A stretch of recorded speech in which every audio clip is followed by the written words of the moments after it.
Un gran e inteligente teólogo en un seminario daba una conferencia a los estudiantes. Cuando llegó el momento de preguntas y respuestas, los estudiantes le hicieron toda clase de complicadas preguntas teológicas. Uno de los estudiantes le preguntó: profesor, ¿cuál es la más grande verdad teológica que usted conoce? El profesor se quedó pensativo unos segundos. Los estudiantes prepararon sus cuadernos de notas esperando una larga y profunda respuesta teológica.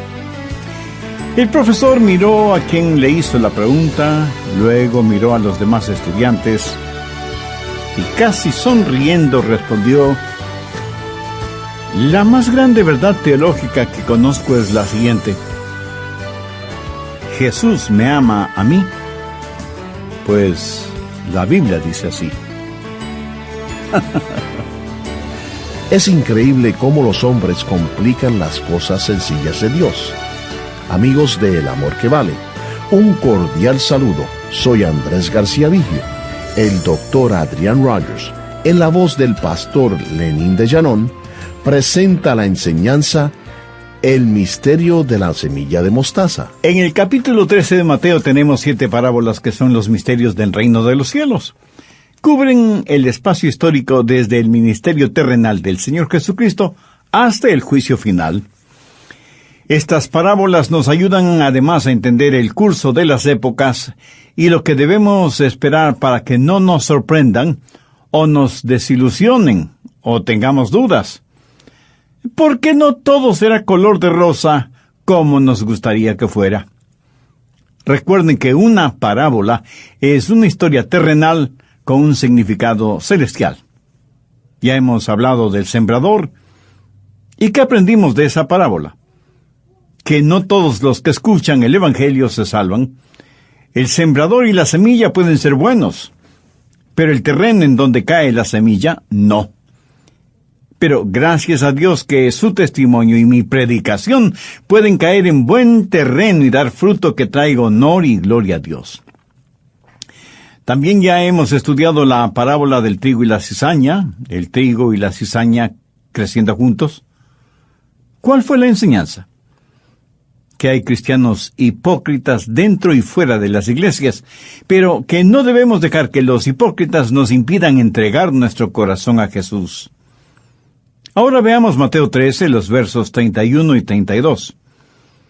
Otra parábola les refirió diciendo: el reino de los cielos es semejante al grano de mostaza que un hombre tomó y sembró en su campo, el cual a la verdad es la más pequeña de todas las semillas, pero cuando ha crecido es la mayor de las hortalizas, se hace árbol de tal manera que vienen las aves del cielo y hacen nidos en sus ramas. Y esto nos enseña por qué hay cultos falsos en el mundo. No solo hay los que rechazan el mensaje del Evangelio o los que imitan el mensaje del Evangelio, sino también los que pervierten el Evangelio. Ahora debemos entender algo. Los cultos falsos no le tomaron por sorpresa a Jesús. Por lo tanto, no debe sorprenderle a usted el que este mundo y la misma ciudad en la cual vive esté lleno de cultos falsos y cristianos apóstatas que asisten religiosamente a sus respectivas iglesias, pero que sus vidas no cambien. No solo son hipócritas, sino que además son miembros de una iglesia falsa. Esta religión falsa puede estar muerta o ser decadente, o pueden tener un candente celo por sus cosas, pero esas cosas no están basadas en la Biblia, no están llenos del Espíritu de Dios, ni traen honor y gloria a Dios. Pero ¿cómo llegó a pasar todo esto? Bueno, este es el misterio del grano de mostaza, y el diablo tiene muchas formas de sabotear el trabajo de Dios. En la parábola del sembrador, se roba la semilla. En la parábola del trigo, él siembra la semilla, y en la parábola del grano de mostaza, él pervierte y corrompe. Hay 4 cosas muy importantes en esta parábola: el sembrador, la semilla, el arbusto y el árbol crecido y maduro. Bien, primero veamos el sembrador. Mateo 13:31. Otra parábola les refirió diciendo: el reino de los cielos es semejante al grano de mostaza que un hombre tomó y sembró en su campo. ¿Quién es el que siembra? Bien, veamos el verso 37. Respondiendo él les dijo: el que siembra la buena semilla es el Hijo del Hombre. Es muy importante el entender que el sembrador es el Hijo del Hombre, porque más tarde abrió una iglesia, y Jesús dijo que él la edificaría. Busque Filipenses 1:6. Estando persuadido de esto, que el que comenzó en vosotros la buena obra, la perfeccionará hasta el día de Jesucristo. Habrá una buena cosecha. Dios así lo ha prometido, porque el sembrador es el Señor Jesucristo. Segundo, la pequeña semilla. La Biblia dice que el reino de los cielos es como un grano de mostaza, y que ese grano de mostaza es realmente pequeño. ¿Por qué Jesús compara el reino de los cielos con un grano de mostaza? Porque el énfasis aquí es la pequeñez del grano de mostaza.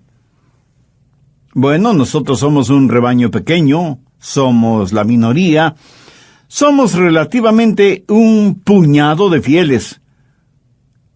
No piense que el Evangelio es algo enorme, con mucha pompa y circunstancia. En realidad es pequeño en su simplicidad. No es algo tan complicado que solo muy pocos lo comprenden. Jesús habla de algo pequeño, de algo comprensible. Recuerdo haber escuchado la historia de un gran teólogo en el seminario, dando una conferencia a los estudiantes. Este teólogo era muy inteligente, y cuando llegó el momento de preguntas y respuestas, los estudiantes le hicieron toda clase de complicadas preguntas teológicas. Uno de los estudiantes le preguntó: profesor, ¿cuál es la más grande verdad teológica que usted conoce? El profesor se quedó pensativo unos segundos. Los estudiantes prepararon sus cuadernos de notas, esperando una larga y profunda respuesta teológica. El profesor miró a quien le hizo la pregunta, luego miró a los demás estudiantes y, casi sonriendo, respondió: la más grande verdad teológica que conozco es la siguiente. Jesús me ama. Me ama a mí, pues la Biblia dice así. ¿Sabe? Nadie más hizo ninguna otra pregunta. El grano de mostaza, la semilla más pequeña, pero qué poder que contiene. Jesús dijo que si tuviéramos fe como un grano de mostaza, podríamos mover montañas. Verá, la mostaza es fuerte, picante en cuanto a su sabor se refiere.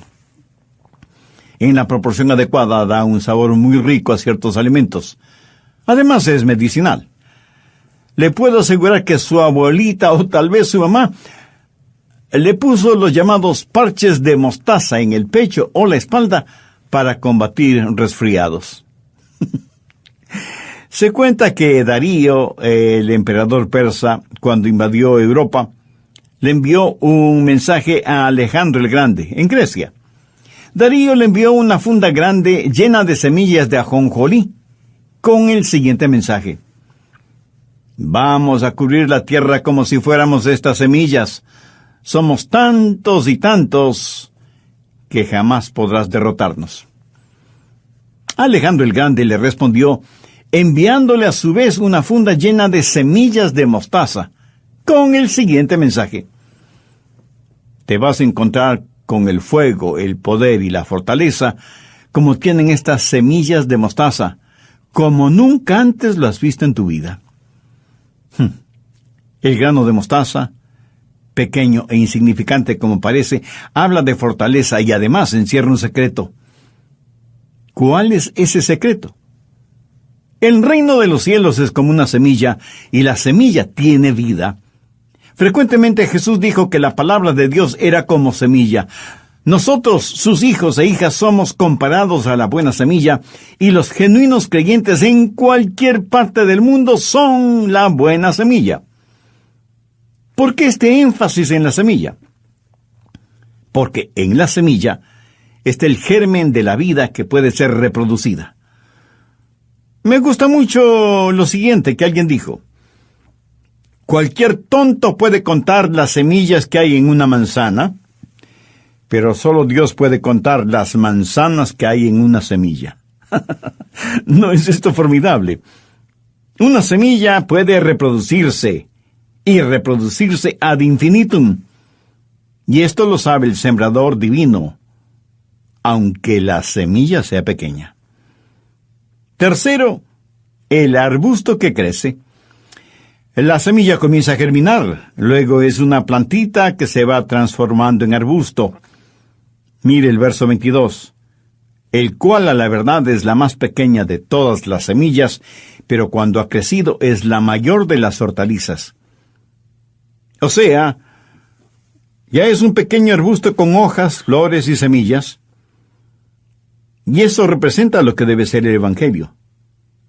Verá, ese pequeño arbusto no se lo puede comparar con el gran cedro del Líbano o con un poderoso roble, pero es un arbusto que puede reproducirse y llevar fruto y producir más semillas. No es conocido por su prominencia, porque más bien habla de humildad. Cuarto, el árbol crecido y maduro. Verso 32. Y se hace árbol de tal manera que vienen las aves del cielo y hacen nido en sus ramas. En el mundo natural, los arbustos no se convierten en gigantescos árboles. Aquí se habla de un árbol gigantesco, sobrenatural, de un desarrollo extraño. Ahora pongamos esto en perspectiva. Busque Génesis 1, los versos 11 y 12. Después dijo Dios: produzca la tierra hierba verde, hierba que dé semilla, árbol de fruto que dé fruto según su género, que su semilla esté en él sobre la tierra. Y así fue. Produjo pues la tierra hierba verde, hierba que da semilla según su naturaleza, y árbol que da fruto cuya semilla está en él según su género. Y vio Dios que era bueno. ¿Qué es lo que dice Dios? Que hay hierba que da fruto según su género, árboles que dan fruto según su género. Pero note que las hierbas no producen árboles, ni los árboles se convierten en hierba. Dios está hablando aquí de algo que es sobrenatural, está hablando de un desarrollo extraño, está hablando de los misterios del reino. Por ejemplo, no es normal el tener cizaña entre el trigo. Un agricultor no espera que las hierbas se vuelvan árboles. Quienes no entienden correctamente estos misterios del reino se confunden. El Evangelio comienza con una pequeña semilla que se transforma en arbusto y luego en un enorme árbol. Y las aves del cielo vienen y construyen sus nidos en las ramas de ese árbol. Así entienden muchos esta parábola. Pero no es de esto de lo que está hablando Jesús. Están 180 grados equivocados. Note que Jesús no explicó esta parábola. Explicó la parábola del sembrador, la del trigo y la cizaña, pero no explicó esta parábola. ¿Por qué? Él esperaba que la gente tuviera suficiente entendimiento del Antiguo Testamento para comprender de lo que se trata esta parábola. Busque Daniel 4. Comenzando en el verso 22. Daniel le está diciendo a Nabucodonosor, el rey de Babilonia, cómo era su reino. No olvide que Babilonia es la raíz de toda religión falsa. Comenzó con Nimrod, cuyo nombre significa rebelde, y con la Torre de Babel. Desde ese tiempo, Babilonia ha sido el semillero de toda religión apóstata, hasta nuestros días. Nabucodonosor había tenido un sueño, y en relación con ese sueño, Daniel le dice: el árbol que viste, que crecía y se hacía fuerte, y cuya copa llegaba hasta el cielo, y que se veía desde todos los confines de la tierra, cuyo follaje era hermoso, y su fruto abundante, y en que había alimento para todos, debajo anidaban las aves del cielo. Tú mismo eres, oh rey, que creciste y te hiciste fuerte, pues creció tu grandeza y ha llegado hasta el cielo, y tu dominio hasta los confines de la tierra. Ahora escuche atentamente. Nabucodonosor, el rey de Babilonia, es una tipología del anticristo, y el gigantesco árbol representa la forma final de la iglesia apóstata de los últimos días. El resurgimiento de los cultos falsos y la proliferación de iglesias totalmente liberales que niegan la infalibilidad de la Biblia como la palabra de Dios están representadas en este árbol. Pero esto no es ninguna sorpresa para Dios. La situación, por anormal que parezca, no está fuera del control de Dios. Volvamos a Mateo 13, ahora el verso 32. Y se hace árbol, de tal manera que vienen las aves del cielo y hacen nidos en sus ramas. Estas no son las mismas aves a las que se refieren los versos 3 y 4 de Mateo 13. Y les habló muchas cosas por parábolas, diciendo, he aquí, el sembrador salió a sembrar, y mientras sembraba, parte de la semilla cayó junto al camino, y vinieron las aves y la comieron. Recuerde que Daniel habla de un gran árbol en cuyas ramas se anidaban las aves del cielo. Veamos Mateo 13, 19. Cuando alguno oye la palabra del reino y no la entiende, viene el malo y arrebata lo que fue sembrado en su corazón. ¿Lo entiende? Las aves que se comieron las semillas no son pequeños y atractivos pajaritos de dulces trinos. Son aves tenebrosas que representan al diablo y que se refugian en el follaje de la iglesia apóstata. Déjeme citar aquí un versículo importante, Apocalipsis 18:2, y clamó con voz potente diciendo, ha caído la gran Babilonia, y se ha hecho habitación de demonios y guarida de todo espíritu inmundo, y albergue de toda inmundicia aborrecible. Recuerde que Babilonia representa toda religión falsa. Dios está diciendo que Nabucodonosor y Babilonia, representados por ese enorme árbol, alberga aves inmundas y aborrecibles. Ahora escúcheme, Satanás no está en contra de la religión, es más, él usa la religión para alcanzar sus propósitos. En esta parábola, las aves representan a aquellos que roban la semilla, aquellos que apostatan, aquellos que son malvados, aquellos que son parte de ese árbol gigantesco. Una vez en la iglesia se me acercó un niño de la escuela dominical y me enseñó una tarjeta dibujada por él. Él había dibujado un monstruo con 2 cabezas, y al pie del dibujo había escrito, 2 cabezas no son mejor que una, no sea un monstruo, siga a Dios. Y eso es lo que yo llamo arte teológico con mensaje. Bien, volvamos al asunto de ese árbol gigantesco, que representa el absurdo desarrollo del cristianismo apóstata, con aves diabólicas entre sus ramas, en donde encontramos a los religiosos acomodaticios, a los líderes liberales espirituales, a los que rinden culto a las personalidades, pasando por sobre Dios, a los blasfemos mercenarios del alma. Todos estos abundan en cada ciudad, grande o pequeña, en todas partes del mundo, religiosos y religiones falsas, empujadas y patrocinadas por Satanás. Ahora, permítame preguntarle, lo que hemos estudiado hasta este momento, ¿ha despertado alguna inquietud espiritual en su alma?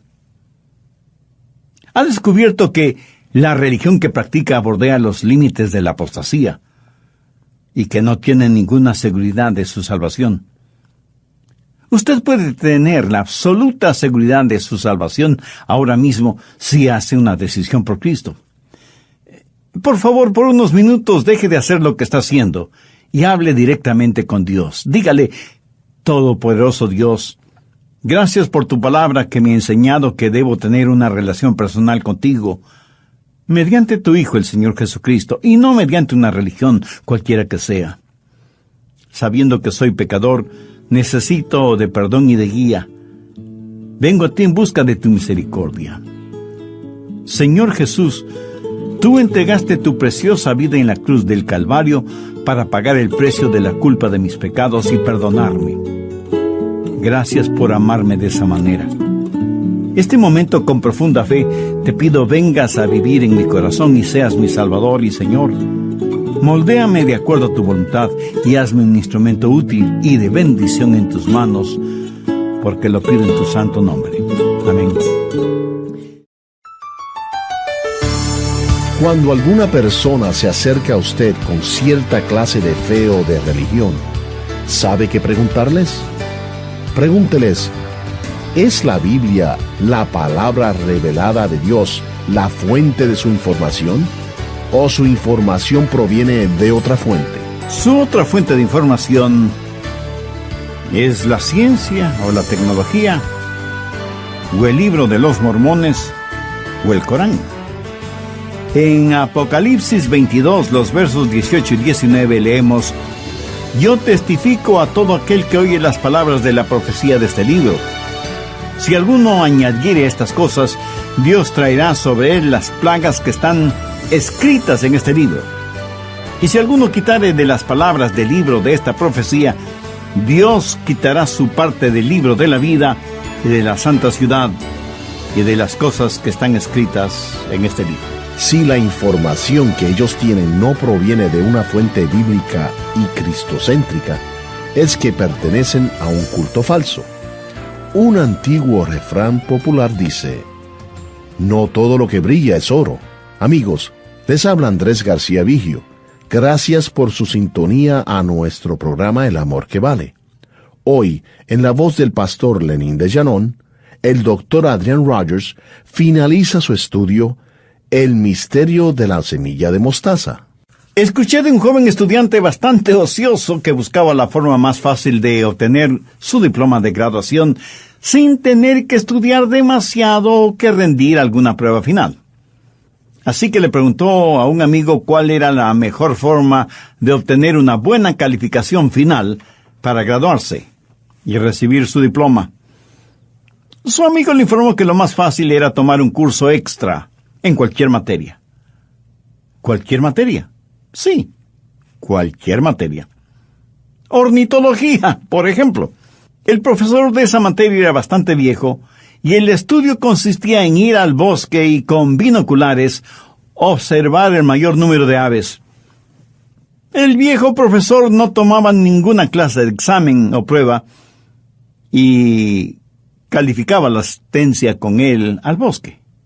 Y el estudiante ocioso dijo: ¡oh, magnífico! Eso es exactamente lo que necesito. Gracias por el consejo. Y se inscribió en el curso de ornitología. Pero lo que él no sabía era que el viejo profesor ya se había jubilado y el nuevo profesor era un joven catedrático que tomaba muy en serio la ornitología. En el salón de clases les enseñaba la parte académica y luego iban al bosque para la enseñanza práctica. El joven y ocioso estudiante nunca puso ninguna atención ni a lo académico ni a lo práctico. Por eso se asustó mucho cuando un día el profesor dijo: hoy vamos a tener un examen sobre lo que hemos estudiado. El profesor abrió unas maletas grandes que traía, sacó unos tableros que tenían 50 pares de patas de aves, solo patas disecadas. El taxidermista había hecho un excelente trabajo. El profesor les dijo que el examen consistía en decir a qué ave correspondía cada par de patas y dar una breve descripción de la forma y del color del plumaje, los hábitos alimenticios, hábitos reproductivos, medio ambiente en el cual se desarrollaban mejor esas aves. El joven y ocioso estudiante estaba hecho una furia. Este curso no era lo que él se había imaginado. Disgustado, tiró sus libros contra el suelo, rompió los lápices que tenía en la mano y se dirigió hacia la puerta del salón de clases. El profesor le dijo: joven, ¿a dónde cree que va? Y el estudiante contestó: me largo de aquí. El profesor le preguntó: ¿cuál es su nombre? Y el joven, dando un portazo, contestó: pues adivínelo. Y alguien preguntará, pastor, ¿qué tiene que ver eso con la parábola que está enseñando? Pues que debemos saber identificar a las aves malévolas, porque no son fáciles de distinguir. Verá, el diablo es un maestro de la decepción, del camuflaje. Por eso Jesús dijo, guardaos de los falsos profetas que vienen a vosotros con vestidos de ovejas, pero por dentro son lobos rapaces. Escúcheme. Si el diablo se puede cubrir con lana, también se puede cubrir con plumas. ¿No le parece? Buitres disfrazados de pavos reales o lobos disfrazados de ovejas son lo mismo. ¿Qué es lo que hacen estas aves malévolas? Frecuentemente usan la Biblia. Busque 2 de Pedro 3:16, entre las cuales hay algunas difíciles de entender, las cuales los indoctos e inconstantes tuercen, así como también las otras escrituras, para su propia perdición. Solo porque alguien diga, yo creo en la Biblia, eso no significa que no sea un apóstata. Hasta pueden hacer milagros. Veamos Mateo 24:24. Porque se levantarán falsos cristos y falsos profetas, y harán grandes señales y prodigios, de tal manera que engañarán, si fuere posible, aún a los escogidos. Aparecen como hacedores de buenas obras. Mateo 7, los versos 22 y 23. Muchos me dirán en aquel día, Señor, Señor, no profetizamos en tu nombre, y en tu nombre echamos fuera demonios, y en tu nombre hicimos muchos milagros. Y entonces les declararé, nunca os conocí, apartaos de mí, hacedores de maldad. ¿Lo ve?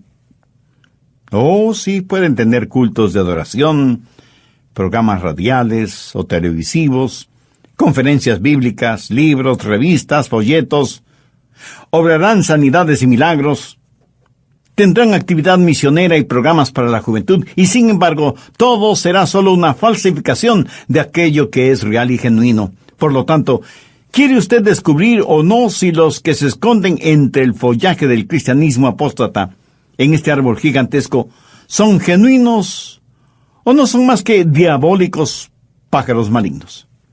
Bueno, examinemos algunas cosas. Primero, la prueba de la fuente. Cuando alguna persona se acerca a usted con cierta clase de fe o de religión, hágale la siguiente pregunta.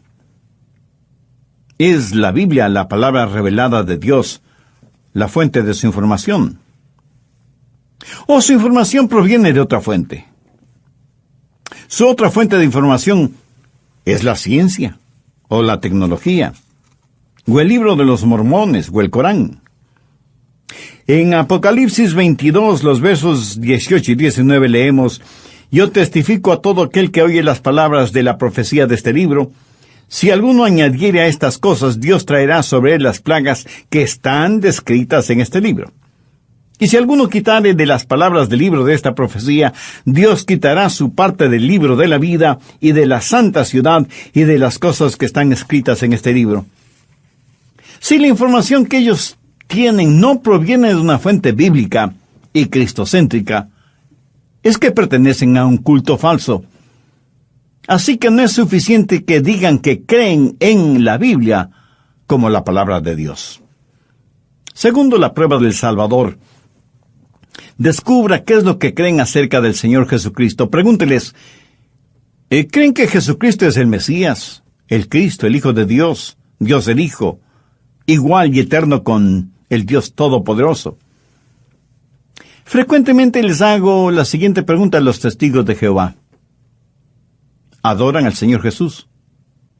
Y me responden, nosotros veneramos a Jesús. Yo insisto, no les pregunté eso, les pregunté si adoraban a Jesús, porque la Biblia claramente enseña que Jesús fue adorado. Ahora, si alguien adora a Jesús, pero no a Dios, comete idolatría. Pero si no adoran a Jesús, no están practicando una fe bíblica. Pregúnteles qué creen acerca del Señor Jesucristo. Y no crea que esto es una cosa incidental. En 2 de Juan, los versos 9 y 10 leemos: cualquiera que se extravía y no persevera en la doctrina de Cristo, no tiene a Dios. El que persevera en la doctrina de Cristo, ese sí tiene al Padre y al Hijo. Si alguno viene a vosotros y no trae esa doctrina, no le recibáis en casa ni le digáis bienvenido. Ahora, esto no quiere decir que no los reciba en su casa para testificarles. El recibirles significa el darles la bienvenida como hermanos o hermanas en Cristo. Pero cuando ellos le presentan un evangelio diferente y usted les da la bienvenida en su casa, prácticamente les está diciendo: pasen, pasen. Aunque por diferentes caminos todos nos dirigimos al mismo lugar. Si no creen en la deidad de Cristo o en su nacimiento virginal, o en que Él es el Hijo de Dios y Dios el Hijo, eso no tiene mayor importancia. Ve lo absurdo de esa situación. Investigue lo que ellos creen acerca del Señor Jesucristo. Tercero, la prueba de lo que predican. Para ellos es primordial la predicación del Evangelio del Señor Jesucristo. Y no sea infantil preguntándoles: ¿predican el Evangelio de Jesús? ¿Cuál cree usted que será la respuesta? Por supuesto que sí. Pídales que le digan qué es el Evangelio, y cuando le den una respuesta satisfactoria, entonces les pregunta si predican ese Evangelio. Porque muchos pueden dar la respuesta adecuada, pero no necesariamente lo que predican. Veamos Gálatas 1, los versos 8 y 9. Mas si aún nosotros, o un ángel del cielo, os anunciare otro evangelio diferente del que os hemos anunciado, sea anatema. Como antes hemos dicho, también ahora lo repito: si alguno os predica diferente evangelio del que habéis recibido, sea anatema. Cuarto, la prueba de la salvación. Esa persona, o ese grupo de personas, creen en la salvación por gracia, por medio de la fe en la sangre de Jesucristo derramada en el Calvario y en su obra expiatoria, como la única base para el perdón de nuestros pecados. Escuche con atención lo que voy a decir. No es la sangre de Cristo y algo más. No es fe más obras. Es fe en el Señor Jesucristo, en su trabajo expiatorio completo en la cruz. Antes de terminar este programa, oro para que esta enseñanza se grabe profundamente en su conciencia. La salvación es confiar en Jesús como su Salvador y Señor, recibiéndole en su vida como el sublime regalo del amor de Dios, no como una recompensa por sus obras. Pregunte a quienes traten de enseñarle diferente: ¿depende usted de sus logros, de su propio esfuerzo para salvarse, o está confiando única y exclusivamente en la gracia de Dios? La prueba de la salvación. Quinto, la prueba de la santificación. ¿Viven esas personas vidas justas y santas? ¿Enseñan y practican la pureza y la santidad, sin las cuales nadie podrá ver a Dios? Predican, enseñan y viven de acuerdo a los parámetros del fruto del Espíritu, que es amor, gozo, paz, paciencia, benignidad, bondad, fe, mansedumbre y templanza. Si una persona puede pasar estas pruebas, usted puede decir con confianza: tengo un hermano, tengo una hermana en el Señor Jesucristo. Y bien, hagamos un resumen de lo estudiado hoy. El sembrador divino es el Hijo del Hombre, el Señor Jesús. Y aquel que sembró la buena semilla es el mismo que segará en tiempo de la cosecha. Porque le aseguro que habrá un tiempo de cosecha, porque el sembrador no solo siembra, sino que también edifica. Y él edificó y seguirá edificando su iglesia. Y la semilla, esa pequeña semilla, es la verdad de la palabra de Dios. Y aunque pequeña, es fuerte y tiene un secreto. Está pletórica de vida, que se reproduce y se sigue reproduciendo. El arbusto representa no un gigantesco árbol, sino la genuina iglesia de Jesús, que se reproduce vez tras vez. No echa raíces profundas, porque este mundo no es nuestro hogar. Aquí no somos más que peregrinos, estamos de pasada, rumbo a nuestro hogar celestial. El árbol gigantesco representa el cristianismo apóstata. La misma parábola enseña que las aves que se comieron la semilla, o que se robaron la semilla, encontraron albergue en las ramas y entre el follaje de ese árbol. Ahora, ¿qué significa todo esto para nosotros? Significa varias cosas. Primero, una palabra de advertencia. No se deje arrastrar por algún culto falso ni se deje influenciar por un cristianismo apóstata. Es increíble que personas que antes fueron parte de iglesias eminentemente bíblicas y cristocéntricas se han dejado arrastrar por un cristianismo falsificado porque no tuvieron la habilidad de estar espiritualmente alertas. No entendieron la advertencia de Jesús acerca de los falsos apóstoles y profetas, de los lobos disfrazados de ovejas. Segundo, una palabra de consuelo. Amigo, no debemos tener temor de los cultos o del cristianismo apóstata, porque la verdad siempre es más fuerte que la mentira, aunque en el mundo y en la sociedad actual en la que vivimos digan y practiquen todo lo contrario. En 1 de Juan 4:4 leemos: mayor es el que está en vosotros que el que está en el mundo. Ahora escúcheme atentamente. Si bien es cierto que no debemos tener temor de los cultos o del cristianismo apóstata, sí debemos temer nuestra propia apatía, letargo e ignorancia de las verdades espirituales. Eso sí debemos temer. De vez en cuando escucho a varias personas decir: están construyendo un templo, o una iglesia, o un centro, o una mezquita en nuestro vecindario, pero ni siquiera han evangelizado, o enseñado, o testificado. ¿Cómo pueden estar construyendo lo que están construyendo? Mi amigo, nada debemos temer de ellos, pero sí debemos temer y temblar ante nuestro fracaso de predicar el glorioso mensaje del Evangelio del Señor Jesucristo. Debemos ser como Alejandro el Grande, que le envió una funda con pimienta al rey de Persia, dándole a entender que no le tenían miedo, y que más bien los persas debían tener temor de los soldados griegos.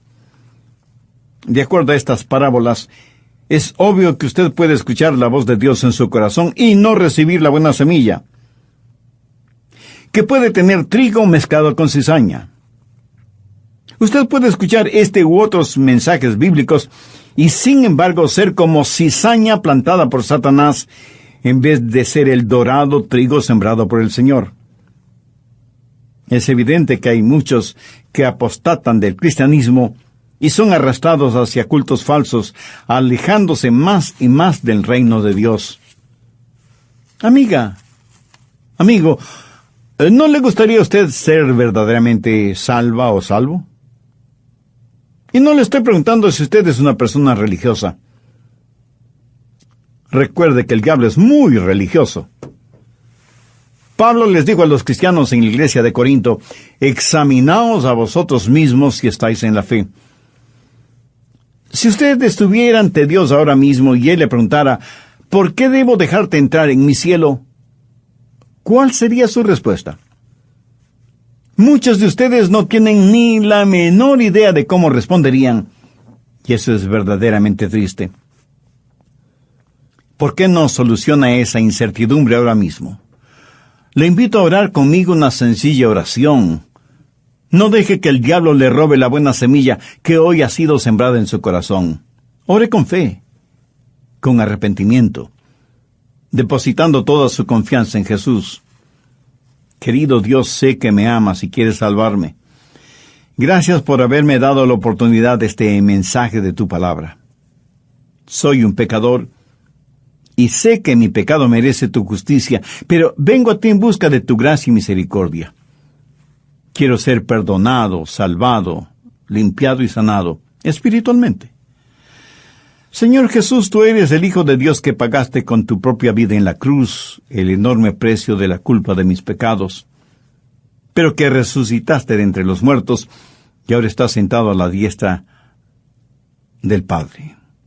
Este momento, por fe, te invito a que vengas a morar en mi corazón y seas mi Salvador y mi Señor, y tomes el control de mi vida. Ayúdame a ser la clase de persona que tú quieres que sea, y porque tú moriste por mí, yo quiero vivir para ti, siendo un instrumento útil y de bendición en tus manos. Todo esto lo pido con gratitud en tu santo nombre.